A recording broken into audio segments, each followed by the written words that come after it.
And as a parent of a student with special needs, it is extremely important that you understand your rights as a parent as controlled by the state and federal laws so that we can work together to provide the best possible education for your student. We want to make sure that you are comfortable at all times with the process that we have to go through in order to meet the needs of your child. First of all, there are a lot of laws that create the guidelines and the expectations on how students with special needs are to be treated within the education system.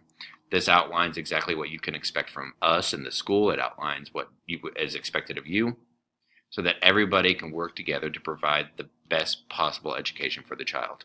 Laws are dictated by things like the IDEA, FAPE, FERPA, and the one we're going to focus on today, which is the KSDE parental rights.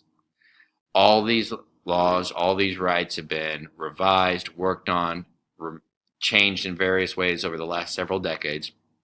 They've been interpreted by multiple legal cases so that we can create the best possible environment for a student.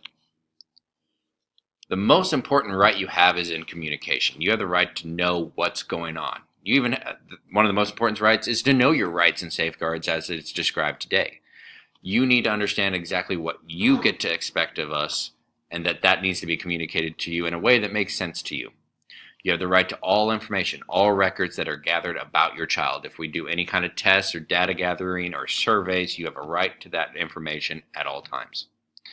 You have the right to be notified and present in the creation of any individual educational plan or IEP for your child. We even would want you there because it is your knowledge ultimately that will help us design a plan that best serves your child. But the key is that you have the right to good communication throughout the entire process. You have the right to be only given your consent in any kind of data gathering conversations. You have the right to be noticed, and we need a written consent from you. And all of this work needs to be done in your native language so that you're able to understand exactly what's being expected. You have a right to confidentiality. Your information and that of your child will be kept confidential at all times. The information will only be given to those who have a direct need of the information, like special education teachers, general education teachers, directors, any other school staff that have a direct influence on your child's education and therefore need that information to understand what is expected. If you don't like something, you have the right to lodge a complaint to the state. You have the right to a hearing with a hearing officer. You have the right to appeal those decisions if any of those levels don't meet what you think you're expected. Many of these grievances end up going into a court case or something like that, but you have the right to appeal to a point where we get the best outcome possible. Your student has the right to go to school that does not impede his or her ability to learn. All right, they deserve a free public education that is accessible in a way that makes sense for them. If your child's behavior is called into question, they cannot be removed from the school for more than 10 days, depending on the actions related to the special needs of the child. If your child is going to be removed, you have the right to have that process appealed, that decision appealed, and a process to further investigate that.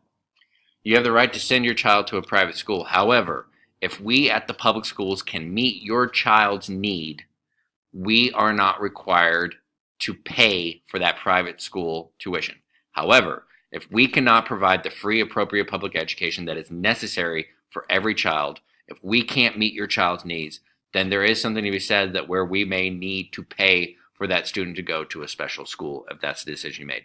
But if we can give your child the education they need, then they need to go to our school, or we do not have to pay any of the tuition for a private school. Any further questions, you can end up consulting the state form publication that goes into greater detail on your rights and the link below. And please visit anything related to the Kansas State Department of Education on parental rights and special education.